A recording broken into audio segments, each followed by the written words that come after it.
मुझे ऐसा लगता है सबसे पहली चीज़ होती है पॉजिटिविटी। अगर आप पॉजिटिव रहेंगे तो आप खुश रहेंगे। तो खुश रहना बहुत ज़रूरी है। खुशी खुशी में तो बहुत लोग हैं और खाते भी हैं और फिर वो कहती है खुश खुश रखा हुआ मियाँ ने, खाते पीते नहीं इतने तो मोटे हो जाते। सिर्फ ये एक चीज़ नहीं होती ना। हाँ। अब जो हमारा पैनल बैठा हुआ है, हाँ। इस हर पैनल की खासियत ही यही है कि आपने ये सारी चीज़ें फॉलो करनी है। हाँ। आप ये सारी चीज़ें फॉलो करेंगे तो फिर आपको रिजल्ट मिलेगा। हाँ। तो मैं भी यही करती हूँ। मेरा काम है टीवी पे आना, मेरा काम है अच्छा लगना, और मुझे खुशी होती है जब लोग मुझे कहते हैं कि आप तो बहुत यंग लगती हैं। तो व्हाई नॉट, यू नो। तो मैं तो ख्याल रखती हूँ अपनी स्किन का भी, खाने का, एक्सरसाइज, खुश रहती हूँ। तो ये सब चीज़ें जब मिलती हैं तो वो एक ग्लो जो अंदर से आता है, जो हम बात कर रहे हैं, वो नेचुरली आ जाता है। तो और तो मैं एक्सरसाइज भी करती हूँ।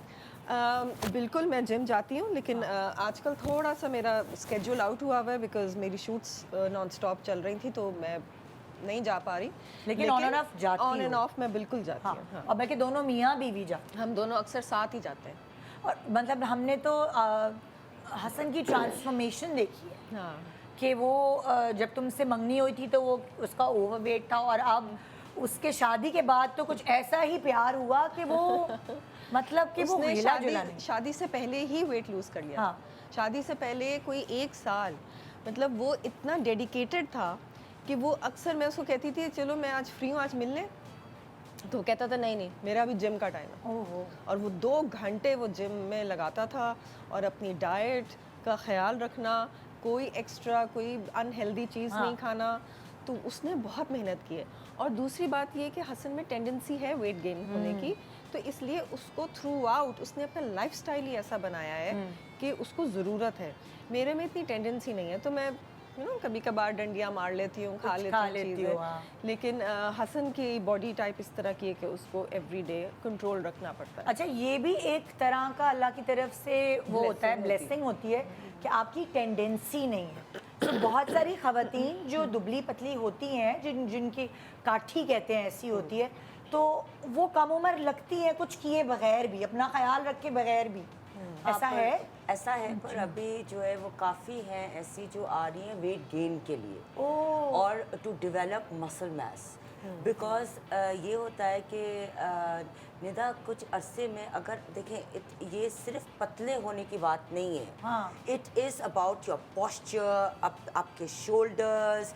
अभी देखिए, मैं हमेशा कहती हूँ कि जो शोल्डर्स हैं वो आपके हैंगर्स हैं आपकी बॉडी के, ठीक है। जैसे आपने हैंगर पे कपड़े लटकाए, इसी तरीके से अगर आपके शोल्डर्स डेवलप नहीं होंगे, इवन अगर आप बहुत ज़्यादा पतली हैं और आपके शोल्डर्स ऐसे हैं तो और बुढ़े बिल्कुल लगेंगे। ऐसे, तो वो बिल्कुल एक बिल्कुल एजेड लगेंगे आप, ठीक है ना। आप इसीलिए आपके शोल्डर्स को बैक होना चाहिए, प्रॉपर आपकी एक शेप आनी चाहिए, जिससे आप देखो कि एक बॉडी जो है लीन लगेगी और स्ट्रेट लगेगी, ठीक है। तो इसीलिए हम कहते हैं कि स्ट्रेंथ ट्रेनिंग और टू मसल मास जो है वो develop, lean muscle mass develop करना हमारे लिए, औरतों के लिए बहुत ज़्यादा ज़रूरी है। और सिर्फ जो है वो लगना सब कुछ नहीं है।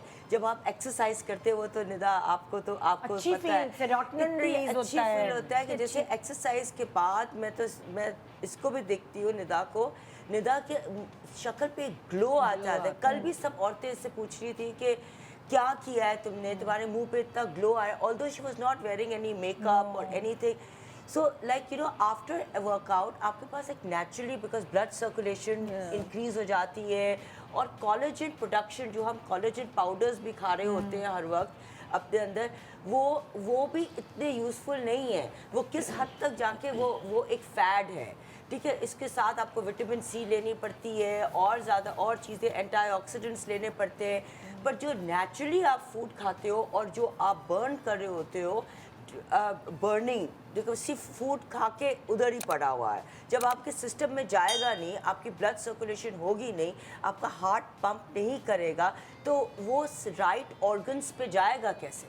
So you need movement. Movement is the अच्छा, सोल्यूशन। बहुत सारी औरतें कहती हैं हम तो घर का झाड़ू पोछा करते हैं, हम तो सारा काम खुद करते हैं, तो हम तो मूवमेंट ही मूवमेंट कर रहे हैं। हाँ, पर वो मूवमेंट कार्डियोवैस्कुलर और मोबिलिटी में इंक्लूड होती है, वो मूवमेंट स्ट्रेंथ में इंक्लूड नहीं होती। अगर आप ये टेबल उठा के यहाँ से वहाँ रख रहे हो, अपने बाइसेप्स यूज कर रहे हो, अपने नीज को स्क्वाट करके टेबल उठा रहे हो, that is a part of strength training. तो इसीलिए स्ट्रेंथ ट्रेनिंग बहुत इंपॉर्टेंट है। सिर्फ पतला लगना नहीं, आपकी ओवरऑल एनर्जी के ऊपर। देखिए, आप पतले होके एक ही जगह पे बैठे होगे, वो भी तो एजेड लोगों की तरह है। हाँ। कि वो क्या कहते हैं, Active नहीं है। एक्टिव नहीं है, सारा वक्त बैठे हुए। और आपकी एनर्जी इज द नंबर 1 की। आप जो है आप 60 के हो सकते हो, पर अंदर से व्हाई डू यू से कि you are what you feel, you are 60 but you feel like you are 30। तो आपके अंदर वो जिस्ट क्या है, डोपामाइन है, आप लाइक यू नो मोटिवेटेड हो, उठ सकते हो, बैठ सकते हो, आप जिसके साथ, जैसे इन्होंने बोला कि खुश रहते हो। तो जो एनर्जी आप एक्सूट कर रहे हो वो एक 60 ईयर ओल्ड की है या 30 की है। So a lot of people can absorb that energy from you, and movement will give you that. The right movement, you know, the right mindset will give you that. And it's not replaceable. बिल्कुल बिल्कुल बिल्कुल। तो वो जो सारे सवाल करते हैं ना, तुमसे भी करते हैं, मुझसे भी, आप तो बड़ी छोटी लगती हैं, वो इसलिए रखते हैं, हम बहुत मेहनत करते हैं। अच्छा, मैं आपकी तरफ आती हूँ अमरीन। स्टैटिक्स ने काफ़ी तरक्की कर ली है, और उसकी वजह से भी बहुत, जिनके पास पैसा है वो अपने आप को कम उम्र दिखा सकती हैं इस चीज़ से, ख़वातीन। तो क्या क्या ऐसे प्रोसीजर्स हैं जो कि आपको यंगर लुक देते हैं? मुझे तो ये खुशी हो रही है कि ऐसी इनका नाम इतना फेमस नहीं है कि इन्होंने आधी मेडिसिन तो पढ़ी हुई है। Like she knew everything what is happening these days. जो लोग आते हैं, हम हमेशा समझाते हैं कि ये जो टीन एज वाली जो एज है आपकी, इसमें आप इजी रहो। मॉम एंड डैड की बात सुन के, स्पेशली मॉम्स की, कि क्या खाना है, क्या पीना है, उसमें आपको एस्थेटिक्स, जो आजकल बच्चियाँ 13+ एस्थेटिक्स की तरफ आ रही हैं, हम कहते हैं this is not the age. If it's about hair removal, laser, that's okay, वो आप करा सकते हैं, वो आप भले कराओ। पर जो एक्टिव चेंजेस हैं, जैसे समझें स्टार्टिंग फ्रॉम लिप फिलर, जो थोड़ा बोटॉक्स, थोड़ा सा anti ageing, you should start seeing yourself from the age of 30 साल के जब आप हुए, वहाँ एक टर्निंग पॉइंट आता है। अगर आपने जैसे वर्कआउट नहीं किया हुआ, अपने आप को मेंटेन नहीं किया हुआ, अगर आप खुश नहीं हो, जैसे इन दोनों की बातें कि आप खुश नहीं हो, बहुत सारे डिप्रेशन है, तो वो वैसे ही आपको इतनी, वो जो एंटी डिप्रेसेंट्स आप खा रहे हो, नींद की गोलियाँ, वो पता नहीं क्या क्या, वो आपको आधा मरीज़ बना चुके होते हैं। फिर आप उठ के 30s में आते हो कि डॉक्टर साहब, I got married when I was 24, 25, मेरी शादी अच्छी नहीं चली, फिर मेरे ये हुआ, अब मुझे खूबसूरत बना दें। तो ये आता है एक केस। तो हम कहते हैं कि वाई एक 30 साल की औरत, लड़की 36 की लग रही है, 37 की लग रही है, जो हमारे अंदर दिल में जो उनके लिए एज होती है, जैसे वो आके बैठती हैं, क्योंकि डिप्रेशन बहुत लिया हुआ है। और देखें, डिप्रेशन अपने हाथ में तो नहीं है, हर किसी की किस्मत अलग अलग, हर किसी के दुख अलग, किसी की, हर कोई खुश नहीं होता। आप देखें, हम सब तमाम डॉक्टर्स खड़े होकर काम करते हैं, कभी कभी खुश नहीं भी होते, पर हमें खुश रहकर अपने मरीज़ों को अच्छे से एक्टिवली अटेंड करना होता है। तो व्हाट आई सी इज़ कि 30 इज़ द टर्निंग एज, जहाँ से आप अपना ख्याल रखना शुरू करो कि इफ़ यू सी आपका हेयर फॉल हो रहा है, 27-28 में लड़की को दिखेगा अपना हेयर फॉल, और बॉयज़ को 23-24 की एज में हेयर फॉल दिखना शुरू हो जाएगा। That is the right time कि आप पकड़ लें, आप साइन सिम्टम्स देखें और फ़ौरन एस्थेटिशियन के पास या किसी भी डर्मेटोलॉजिस्ट के पास पहुँचें और देन पूछें। तो वहाँ से हम, जैसे अगर बालों की सिर्फ बात है कि एक यंगर लुक हो, बाल अच्छे हैं, तो आप देखिए कितना फ़र्क पड़ता है। तो उसके लिए यंगर एज से PRP शुरू कर दें। लोग कहते हैं नहीं, कोई ज़रूरत नहीं है ज़रूरत। विटामिन B12 के साथ साथ आप अपना PRP भी रखें।